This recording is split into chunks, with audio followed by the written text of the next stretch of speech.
Welcome to Containerized Conversations, where we try to containerize our conversation. I'm Jessica Caffarelli. And I'm Josh Warhurst. Thanks for tuning in as we dive into some of our favorite topics, one containerized thought at a time. Jesse, I'll be honest, this book, The 7 Habits of Highly Effective People, when you said you should read this, I was like, nah, that's a dumb book. And here's why I thought that. I felt like in the year 2025, that like this book was like 35 years old, right? It came out in like the 80s. Yep. And my mother read this book. In fact, she got the audio tapes, not audio CDs. She got the audio tapes because she loved the book so much, right? But to me, growing up in that like post 7 Habits world, I feel like this is a hippy dippy book. I don't need this. I'm sure this is like useful for people living in the 1980s. But I will say that after having read some of this book, I haven't finished it yet, that this does feel like it's just as relevant as it was 35 plus years ago. And that's cool. I'm glad that you recommended this book because I was never going to read it. In fact, I'm glad you bought the book for me because I was never going to read it because I'd be like, oh, my mother has a copy. I can just grab that copy. We'll read it eventually. Yeah, we'll read.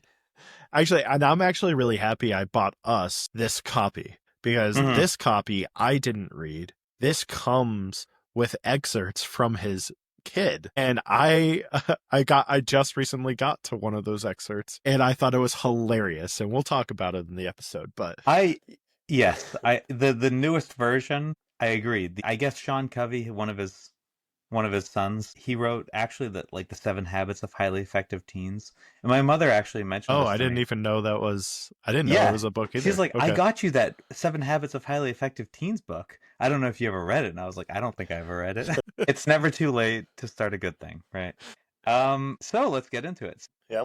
Well, as I told you, I have been literally writing on the first page all of the page numbers that I want to reference at some point. Is that red string? You can't see this on the audio version, but he just has red string and photographs everywhere. Yeah. No, it's fun. It's fun. And then not only that, but then on the pages themselves, I like have things like highlighted and I'm like writing stuff down in the things like, wow. No.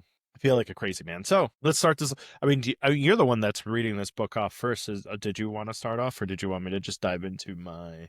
Honestly, I could talk about any of these sections for like 20 minutes. You know. All right. How about this? I'll go through the specific pages and highlights that I highlighted, and then we can just talk about, these were the ones that I found like super interesting. There's a lot of them, so we can also like go back and forth. But like mine's pretty close to the beginning, so it's on the 18th page. We began to realize that if we wanted to change this situation, we first had to change ourselves. And to change ourselves effectively, we first had to change our perceptions. Now, I thought this was a super powerful paragraph. And in the paragraphs before this, they're talking about the son is a terrible baseball player and they felt like inadequate as parents. And so they always felt like they had to like defend him. And, he struck out and people were laughing and, they would all this stuff. It's really powerful. This kind of last paragraph is that their perception of how they viewed their son is what was making it a reality. And they had to change their perception before they could even try to help their son. Right. And that perception was that you aren't capable, you aren't being protected. But to them, they thought they were just doing the normal parent things. Like you should protect your child. You should stop it from bad stuff happening. But that actually, to their child, was perceived as a message that he wasn't strong enough. And it made him not grow as a person. And it wasn't until they changed their perception of that and say, hey, listen, even though we think this is how a parent should be, this isn't what our son needs. And we should be giving him a message that he's a strong individual person. Yep. So the first major section of this book is called Paradigms. And I feel like the term paradigm is like a paradigm shift is, at present day, an overused corporate term. I think it probably wasn't in the 1980s. But I think now it's become kind of a meaningless term. But the way that the author describes it, it actually seems incredibly fundamental. And it's one of those words that I've like blocked out. And until I read this book, I was like, I don't appreciate the term. And I think his way of actually explaining paradigms is important. That main thought of inside out. Before we want to change the world, we have to actually change our own views of it. So change comes from within first. Yeah. We can't expect the world to change outside when we're seeing it in a totally wrong way. Yeah. And then the idea of the paradigm, which is like our way of actually seeing the world itself. And you touched on both those things in that story, and of course that's why he includes it. Yeah. Because It's like the it's a first combo. story too. Yeah. Right.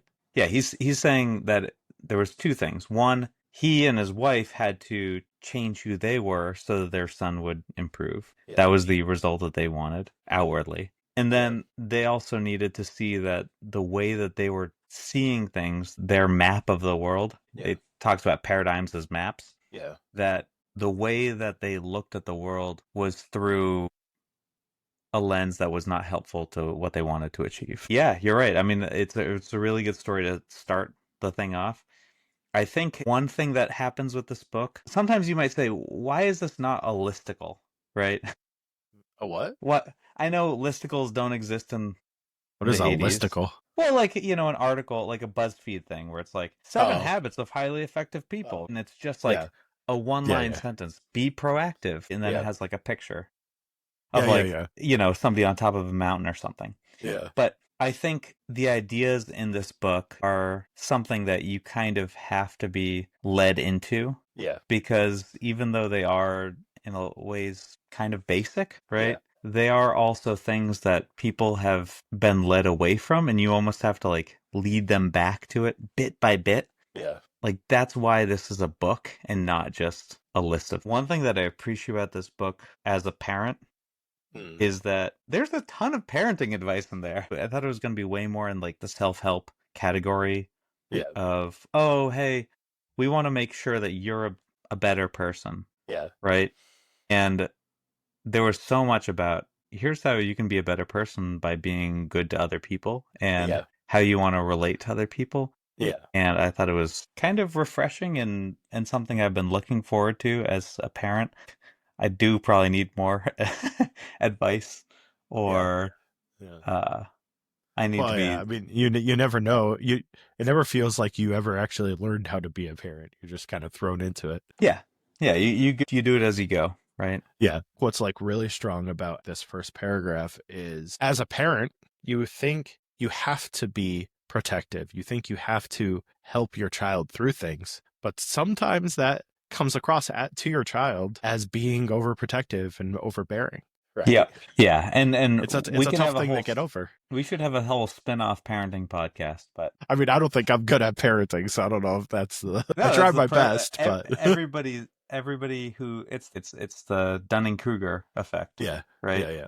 Yeah. If you think you're bad at it, you probably are actually good at it because you realize your limitations. So one other thing I wanted to say about this paradigm bit is I got this impression from reading it that the book itself was almost a response to an era, whole kind of get-rich-quick scheme. In the past, like, all of human history, we've been focusing on these things. Like, he's trying to say that in the past 50 years, people have been using this new paradigm where they're focusing largely on their self and their own goals. And it's been a very selfish way of looking at the world. And he's trying to bring it back to a different way of viewing the world, which is sort of an interconnected view of things.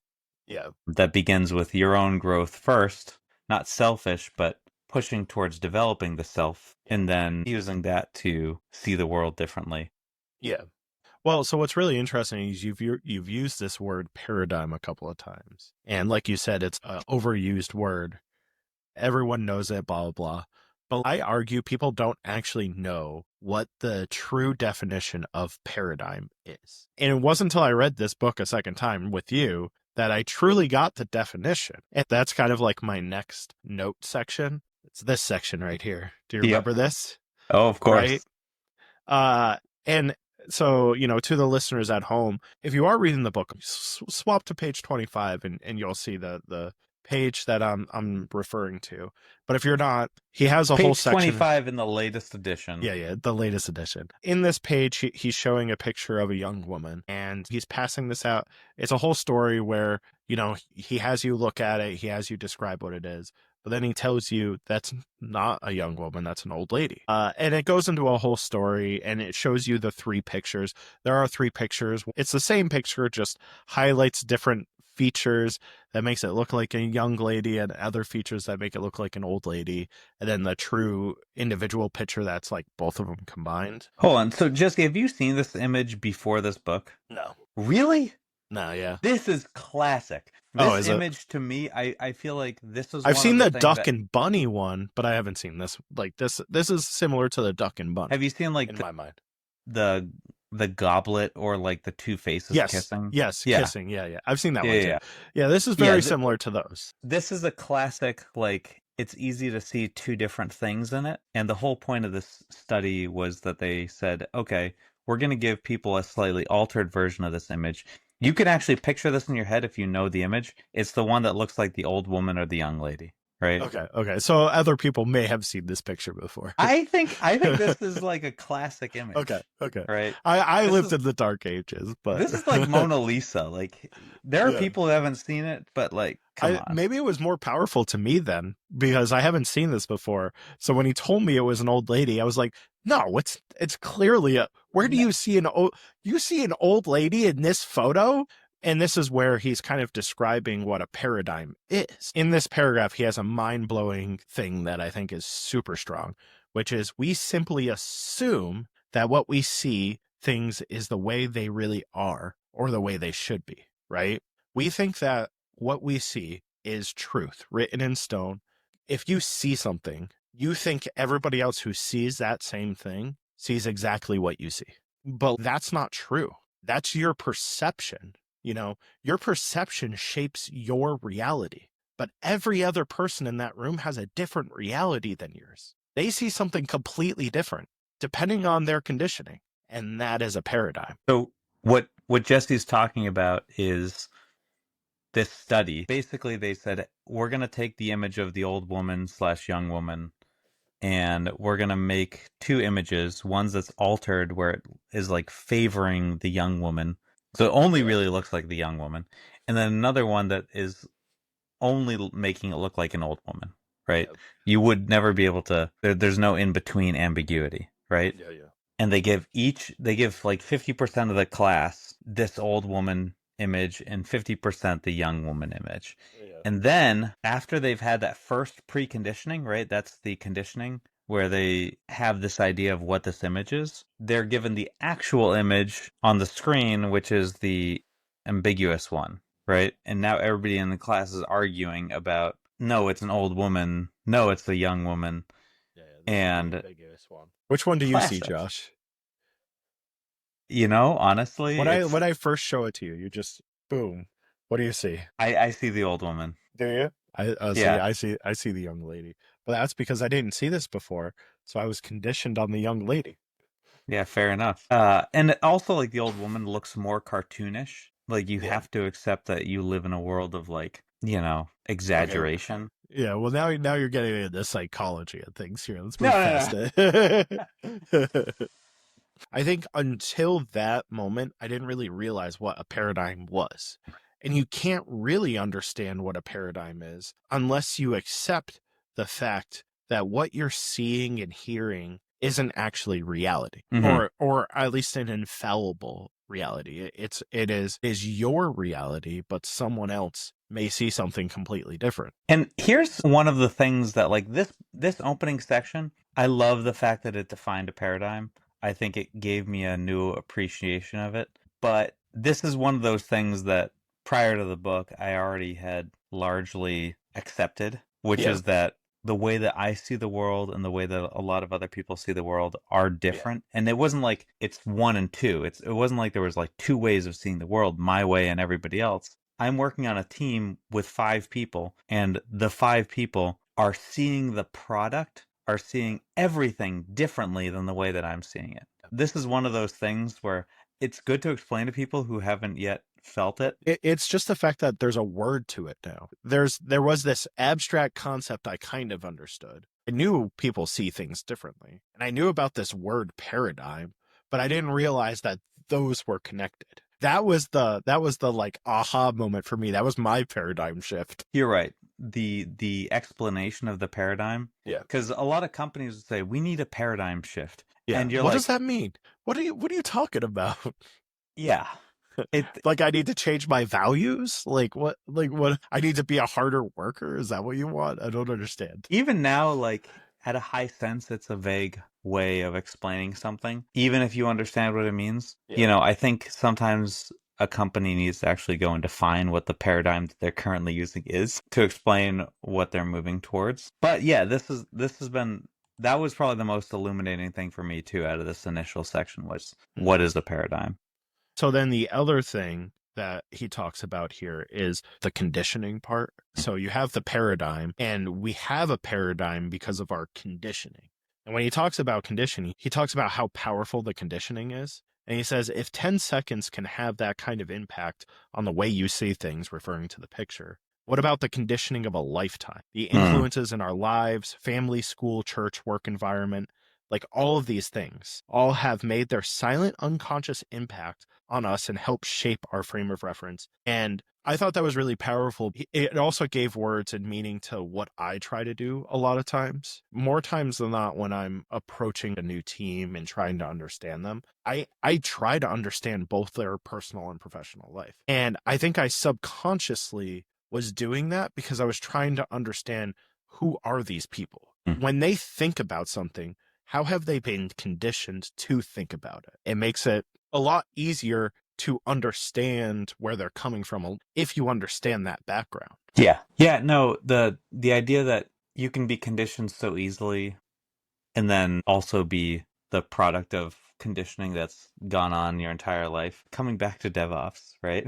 Yeah, yeah, yeah, yeah. Because of course, this is Wait, still this a is a DevOps DevOps podcast. podcast? But sometimes the change that you're trying to bring to an organization is something that somebody who's spent the last 30 years designing software, Yeah. designing embedded systems that just work. You're bringing into them a way of viewing the world that is totally different than the way that they've brought up. They're like, we've been successful in all of my businesses until this point, and you're telling me I need this new thing? Why? Yeah. And it is a paradigm shift. You totally just gave me another paradigm shift just with that right there. But you're right. Like the thing I wasn't even thinking about is they conditioned themselves based off of the years they worked at that company. If they've worked there for 5 years, they've built out a platform and they fed it, they nurtured it, they conditioned themselves on this, and then now I'm coming in telling them it's complete crap. Like you And they're just like, you just no, blew you just blew my mind. You blew my you don't mind. understand how we see it, which Yeah. is true, but Yeah. also like they're not Yeah. understanding how you see it, Yep. right? Yeah. Which is a work in progress and Yeah. towards a greater vision. But yeah, so Yeah, that's a good one. That's a good I like that. paradigms, I'm really glad for this opening section actually explaining what a paradigm is because people Yeah. have used the term too much. You know, like there are times where that change is so sudden where you Yeah. say, "Oh, oh." Yeah. I had a sudden moment, the moment that like it wasn't like right when my daughter was born, Mm. but there was a moment where I was like, "Oh, that's why my parents did what they did." And like I That's a good one. appreciated what my parents did in a way Yeah. that I don't think I appreciated prior to that moment. No. Yeah. You're And 100% correct. people could have said like this is why your parents did what they did, Yeah. right? When you were Yeah. growing up. You would have never understood it though. I would have Like, been like, sure, it makes sense. yeah. I can Yeah. intellectually try to Yeah. understand, but there was a moment as a parent where I like, oh, that's Oh, what my yeah. parents Oh, must yeah. have dealt with. Yeah, yeah. Okay, Yeah. Oh my God. No, the amount of paradigm shifts I went through after as a having a parent. child. It's like even like little things like, oh wow, the amount of money that they spent on vacations and I just didn't care about it at all. Yeah, And now I'm gonna yeah. do the same thing. I'm gonna be so resentful. Oh, it's gonna be great. It's gonna be Oh great. god. No, You I know. mean that's a really good example of a major paradigm shift that we all probably experience. At least all of us that have children. That is a very good definition of what a paradigm shift is, you know. Yep. Like I saw my parents the same way for, 30 something years. And Yeah, yeah. then Yeah. boom, one tiny event. And now Yeah. I see them differently in a good way, Yep. right? Yep, yep, Higher levels of yep. respect and a lot of other stuff. Yeah, yeah. So, Josh, as we come to the end of this episode, the last bit I want to fill in here is actually a quote from Albert Einstein that's on page 42 of this new book. Whoa, that's a good Um, guy. yeah, the significant problems we face cannot be solved at the same level of thinking that we are at when we created them. We got to page 45. For our listeners at home, if you haven't read the book, go buy it. There will be a link in the description. Read along with us. Each episode we come out with, we'll do a new chapter. You can read the chapter before Monday hits, and then join us as we talk about the book and how impactful it is. Honestly, Josh, even just me and you talking about this has made me think even differently than when I first read this. So the amount of paradigm shifts I've gone through in this one episode already. So join us when we start back on page 46 and end on page 70, which is the start of the first habit. So if you want to get up to page 70 before the first habit starts, you can read along with us as we review it. And that was our containerized conversation. I'm Jesse Caffarelli. I'm Josh Warhurst. Have a great night.